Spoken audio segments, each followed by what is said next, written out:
بزاف ديال الناس كيمشيو غالطين كيصحابهم واش انيتين هي الذكاء الاصطناعي اولا انيتين هي مع من بدات الاوتوميشن.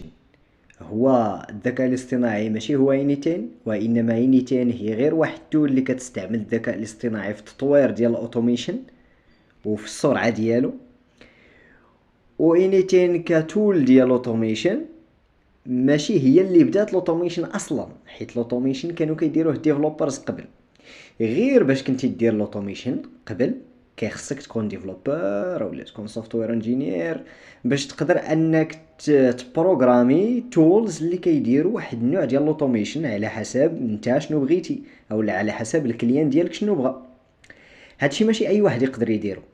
داكشي علاش ناضو شي وحدين كرياو واحد تول سموها ينيتين.